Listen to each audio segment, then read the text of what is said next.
नमस्कार साथियों, welcome to daily 6 PM class. इस क्लास में आज हम एमसीक्यू सीरीज का लेक्चर नंबर 215 डिस्कस करेंगे। क्वेश्चन नंबर फर्स्ट है, भारत के सांस्कृतिक इतिहास के संदर्भ में पारमिता शब्द का सही विवरण निम्नलिखित में से कौन सा है। तो पारमिता शब्द है बौद्ध धर्म से संबंधित, और पारमिता शब्द से तात्पर्य है कि बोधिसत्व की प्राप्ति करने के लिए 10 नैतिक नियम आवश्यक होते हैं।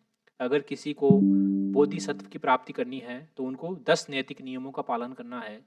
इनको पारमिता कहा जाता है। इनको पारमिता कहा जाता है। ठीक है, तो अब एक एक करके ऑप्शन देखते हैं। सूत्र पद्धति में लिखे गए प्राचीनतम धर्मशास्त्र पाठ सॉरी तो ये हिंदू धर्म से संबंधित है, इसलिए नहीं होगा। बी है, वेदों के प्राधिकार को अस्वीकार करने वाले दार्शनिक संप्रदाय। ठीक है, तो ये भी नहीं होगा। वेदों के प्राधिकार को अस्वीकार करने वाले दार्शनिक संप्रदाय ये भी नहीं होंगे।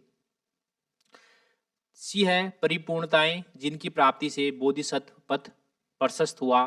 ठीक है, ये है कि परिपूर्णताएं जिनकी प्राप्ति से बोधिसत्व पथ प्रशस्त हुआ, यानी कि वे 10 नैतिक नियम बोधिसत्व की प्राप्ति के लिए 10 नैतिक नियम। ठीक है, तो इसमें सी ऑप्शन सही हो जाएगा। डी है, आरंभिक मध्यकालीन दक्षिण भारत की शक्तिशाली व्यापारी श्रेणियां। ठीक है, तो ये भी नहीं होगा क्योंकि ये व्यापारिक श्रेणियों के बारे में बात कर रहा है। ठीक है, तो इसमें हमारा सी ऑप्शन आंसर हो जाएगा। क्वेश्चन नंबर 2 है, भारतीय इतिहास के संदर्भ में 1884 का रखमाबाई मुकदमा किस पर केंद्रित था। तो ये केंद्रित था रखमाबाई या रुक्माबाई। तो जो रखमाबाई या रुक्माबाई है, इनका बाल विवाह हुआ था और गोने के वक्त इन्होंने ससुराल जाने से मना कर दिया था। इसलिए इनके पति ने इन पर केस कर दिया था, और इसी केस के जवाब में रुक्माबाई ने, इसी केस में हेल्प मांगने के लिए रुक्माबाई या रखमाबाई ने रानी विक्टोरिया को लेटर लिखा था। इसलिए रानी विक्टोरिया ने एक्शन लिया, और रिजल्ट क्या निकला? रिजल्ट निकला कि एज ऑफ कंसेंट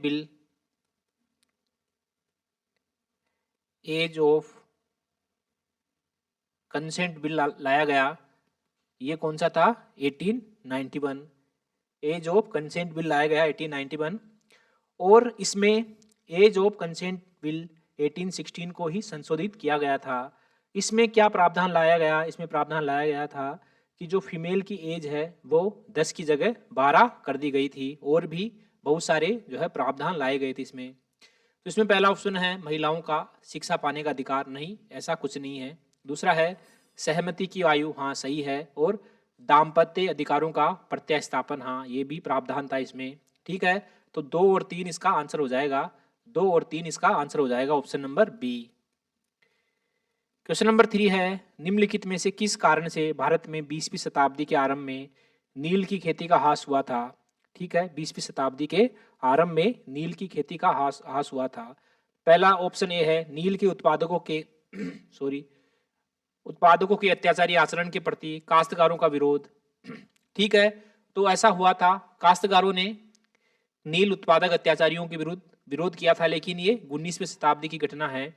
ये 19वीं शताब्दी की घटना है, ये 20वीं शताब्दी की आरंभ की घटना नहीं है। बी है, नई खोजों के कारण विश्व बाजार में इसका अलाप कर होना। हाँ, ये सही हो सकता है।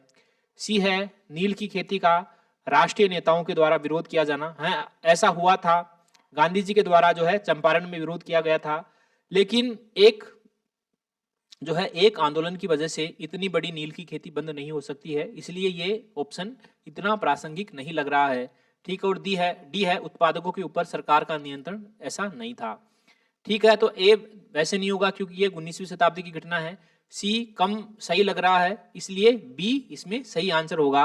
क्योंकि नील की खेती में ह्रास होने का प्रमुख कारण था कि उस समय जर्मनी की बनी हुई डाई बाजार में आने लगी थी, जिससे जो कपड़े की रंगाई है नील से अच्छी होती थी। जो जर्मनी की डाई है वह भारतीय नील से अच्छी थी, इसलिए जर्मनी में जो है बाजार में जर्मनी की डाई छा गई थी, और भारतीय जो नील है वह आउटडेटेड हो गई थी, वह इतनी इफेक्टिव नहीं रही थी, इसलिए बी ऑप्शन इसका आंसर हो गया।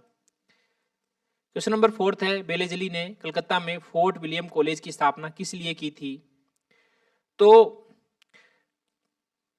वेलेजली ने कलकत्ता में फोर्ट विलियम कॉलेज की स्थापना किस लिए की थी? तो वेलेजली ने कलकत्ता में फोर्ट विलियम कॉलेज की स्थापना की थी सिविल सर्वेंट्स को ट्रेनिंग देने के लिए। ठीक है, तो उसे लंदन में स्थित बोर्ड ऑफ डायरेक्टर्स ने ऐसा करने को कहा था, नहीं। बी है, वह भारत में प्राच्य ज्ञान के प्रति अभिरुचि पुनः जागृत करना चाहता था, ऐसा भी नहीं। सी है, वह विलियम केरी तथा उसके सहयोगियों को रोजगार प्रदान करना चाहता था, ऐसा भी नहीं। डी है, वह ब्रिटिश नागरिकों को भारत में प्रशासन हेतु प्रशिक्षित करना चाहता था, यह सही ऑप्शन है, इसलिए उसने फोर्ट विलियम की स्थापना की थी। लेकिन इसको, जो फोर्ट विलियम कॉलेज है, इसको जल्द ही भंग कर दिया गया था और लंदन में एक कॉलेज था हेलबेरी कॉलेज, उसमें ही सिविल सर्वेंट्स को ट्रेनिंग देने की व्यवस्था की गई थी हेलबेरी कॉलेज में। ठीक है, ये जो विलियम केरी यहाँ नाम आया है, इसके बारे में भी थोड़ा जान लेते हैं कि जो ये विलियम केरी है, इन्होंने ही राममोहन राय को पंडित के पद पर अपॉइंट किया था और विलियम केरी के सहयोग से ही, इनकी हेल्प से ही राममोहन राय ने बहुत सारे धर्म ग्रंथों को पढ़ा था और भाषाएं भी सीखी थी। जो विलियम केरी है, इसने भारतीयों का सहयोग लेकर ईसाई धर्म के प्रचार प्रसार का प्रयास भी किया था। ओके, तो इसमें जो है डी ऑप्शन आंसर हो गया। क्वेश्चन नंबर 5 है, भारत के इतिहास के संदर्भ में उल गुलान अथवा महान उपद्रव निम्नलिखित में से किस घटना का विवरण था? तो 1857 के विद्रोह का नहीं, 1821 के मोपला विद्रोह का ये भी नहीं, 1859-60 के नील विद्रोह का ये भी नहीं, ये था 1900 के बिरसा मुंडा विद्रोह का। ठीक है, विवरण था। ठीक है, इसमें क्या था कि उल गुलान अथवा महान उपद्रव में क्या था कि पहले जो मुंडा समुदाय के लोग थे, वे सामुदायिक खेती करते थे, यानी कि कम्युनिटी के तौर पर खेती करते थे। लेकिन ब्रिटिश सरकार ने ऐसे कानून लेके आई जिसकी वजह से इनको इंडिविजुअल खेती करनी पड़ती थी, व्यक्तिगत तौर पर खेती करनी पड़ती थी, और इस प्रकार की खेती से मुंडा समुदाय के लोग खुश नहीं थे। पहले तो इस प्रकार की व्यवस्था को समाप्त करने के लिए मुंडा समुदाय के लोगों ने सरकार को एप्लीकेशन दिए, प्रार्थना पत्र दिए, अपीलें की, लेकिन सरकार नहीं मानी, तो इन्होंने विद्रोह आरंभ कर दिया और बाद में इनके विद्रोह का जो है नेतृत्व किया एक बिरसा मुंडा नाम के एक युवा ने। ठीक है, और बाद में जो है बिरसा मुंडा को जेल में डाल दिया गया, जेल में गिरफ्तार करके जेल में डाल दिया गया और बिरसा मुंडा को जो है जहर दे दिया गया और ये अफवाह उड़ा दी गई कि हैजे की वजह से बिरसा मुंडा की मृत्यु हुई है। ठीक है, तो ये उल गुलान अथवा महान उपद्रव किससे संबंधित था, किस घटना का विवरण था? तो ये 1899-1900 के बिरसा मुंडा विद्रोह का। क्वेश्चन नंबर 6 है, भारत के इतिहास के संदर्भ में निम्नलिखित युग्मों पर विचार कीजिए। तो औरंग राजकोष का प्रभारी, नहीं, ये नहीं होता था। दूसरा है बेनियान, तो ये ईस्ट इंडिया कंपनी का भारतीय एजेंट होता था, सही बात है। जो बेनियान है, ये ईस्ट इंडिया कंपनी का भारतीय एजेंट है और ऐसा माना जाता है कि जो बेनियान है, ये बनिया शब्द से निकला हुआ है, ड्राइव है। ठीक है, मिरासीदार या मिरासदार, तो ये राज्य का नामित राजस्व दाता होता था, एकदम सही बात है। मिरासीदार या मिरासदार राज्य का नामित राजस्व दाता होता था और मराठों के समय ये अलग से एक विभाग हुआ करता था, ये अलग से एक डिपार्टमेंट हुआ करता था। तो इसमें पहला गलत है, 2 और 3 सही है, इसलिए इसमें बी ऑप्शन हमारा आंसर हो गया। सॉरी क्वेश्चन नंबर 7 है, प्राचीन भारत में विद्वानों साहित्यकारों के संदर्भ में निम्नलिखित कथनों पर विचार कीजिए। पहला है, पाणिनि पुष्यमित्र शुंग से संबंधित है, एकदम गलत बात है। पाणिनि का समय था 5वीं शताब्दी ईसा पूर्व और इन्होंने अष्टाध्यायी नामक पुस्तक लिखी थी, ग्रंथ लिखा था। ठीक है, और अष्टाध्यायी पर टीका लिखी थी पतंजलि ने, और पतंजलि पुष्यमित्र शुंग के समकालीन थे। ठीक है, पतंजलि पुष्यमित्र शुंग के पुरोहित थे। अमर सिंह हर्षवर्धन से संबंधित है, जो कि गलत बात है। अमर सिंह ने अमरकोश की रचना की थी और यह चंद्रगुप्त द्वितीय के नवरत्नों में शामिल थे। कालिदास चंद्रगुप्त द्वितीय से संबंधित है, यह सही बात है, कालिदास चंद्रगुप्त द्वितीय के नवरत्नों में शामिल थे। तो दूसरा सिर्फ तीसरा सही है इसमें, तो इसमें सी ऑप्शन हमारा आंसर हो गया। क्वेश्चन नंबर 8 है, भारत के इतिहास के संदर्भ में निम्नलिखित युग्मों पर विचार कीजिए। एक तरफ है प्रसिद्ध स्थल और एक तरफ है वर्तमान राज्य। तो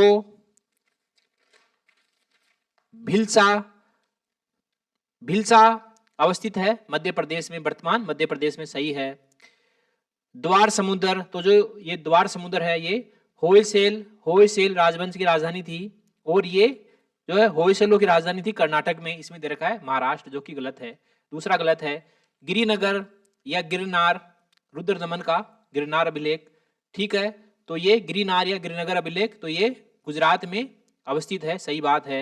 और स्थानेश्वर, तो ये हर्ष की राजधानी थी कन्नौज से पहले, तो ये उत्तर प्रदेश में नहीं है, ये महाराष्ट्र में थी, ठीक है। तो इसमें तीसरा सही है और पहला सही है, 1 और 3 सही है, 1 और 3 सही है, इसका ए ऑप्शन हमारा आंसर हो गया। क्वेश्चन नंबर 9 है, प्राचीन भारतीय गुप्त राजवंश के समय में के संदर्भ में नगर, घंटासाला, कदूरा तथा चोल किस लिए विख्यात थे? तो घंटासाला, कदूरा तथा चोल गुप्त काल में विदेशी व्यापार करने वाले बंदरगाह थे। तो विदेशी व्यापार करने वाले बंदरगाह, गुप्त काल में विदेशी व्यापार करने वाले बंदरगाह थे। क्वेश्चन नंबर 10 है, भारत की सांस्कृतिक इतिहास के संदर्भ में निम्नलिखित युग्मों पर विचार कीजिए। पहला है परिवारजक, तो परिवारजक होते थे परित्यागी या भ्रमणकारी, ये सन्यासी होते थे मुख्य तौर पर, और ये जो है घर त्याग करके जो है घर, इनका घर नहीं होता था, इन्होंने ये घर त्याग कर दिए थे, ये घर त्याग किए हुए होते थे, और ये जो है मांग कर भोजन करते थे, ठीक है। तो ये पहला सही है। शर्मण, तो शर्मण होते थे वेद विरोधी ब्राह्मण, परंपरा विरोधी साधु होते थे, और 6ठी शताब्दी ईसा पूर्व में ऐसे 63 संप्रदाय उभरे थे जिनके अनुयायियों को शर्मण कहा जाता था। इसमें दे रखा है उच्च पद प्राप्त पुजारी, जो कि गलत है। तीसरा है उपासक, तो उपासक बौद्ध धर्म का साधारण अनुगामी, जो कि सही है। बौद्ध धर्म का साधारण अनुगामी, तो कौन सा सही है? इसमें पहला और तीसरा सही है, पहला और तीसरा, बी ऑप्शन हमारा आंसर हो गया।